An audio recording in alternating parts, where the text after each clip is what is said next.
Aneta s'est installée dans la région de Rennes il y a 4 ans. Elle a quitté la Pologne avec sa famille à la recherche de meilleures conditions de vie.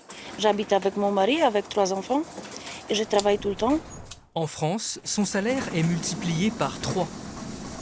En Pologne, 400 par mois, 450 c'est le maximum. Et ici? Ici, les SMIC et le plus.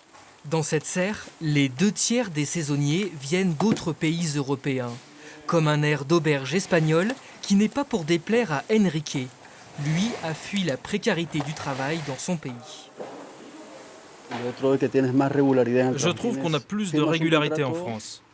Tu signes un contrat et tu l'accomplis en 8 mois. Alors qu'en Espagne, il ne dure pas plus de 30 jours. Du coup, là-bas, c'est difficile de construire un projet de vie. Enrique et les autres salariés de cette serre ont un contrat de travail français. Mais leur employeur reconnaît avoir parfois recours à des travailleurs détachés. Des travailleurs envoyés en France par une entreprise de l'Union européenne pour une mission temporaire. Avec des conditions de travail françaises, mais des cotisations sociales à régler dans le pays d'origine. Le travail détaché, une nécessité pour ce maraîcher. Le recours aux travailleurs détachés n'est pas forcément systématique, mais il est important pour sécuriser certaines entreprises. Sécuriser par rapport à l'absentéisme, sécuriser par rapport aux aléas administratifs. En fin de mois, on règle une facture et non pas tout un tas de documents administratifs à faire. Dans le secteur agricole, mais surtout dans le bâtiment. Le travail détaché en forte hausse dans la région. Plus de 13 000 salariés étrangers envoyés en Bretagne en 2018. Une augmentation de 35% en 3 ans.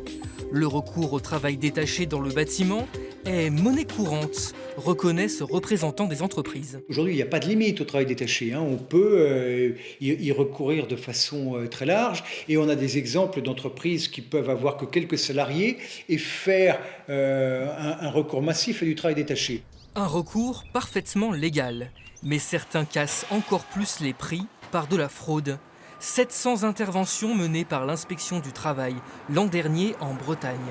Dans la majorité des cas, la durée du travail est en cause. Des entreprises qui croient ou qui veulent croire que la rémunération sur une base 35 heures leur permet au même coût de faire 60-70 heures. Devenu un thème de campagne, le travail détaché a pourtant été réformé l'an dernier par le Parlement européen.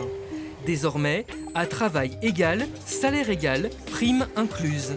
Mais les charges sociales restent celles du pays d'origine. Un principe ne change pas, celui de libre circulation des travailleurs. Principe fondamental de l'Union européenne.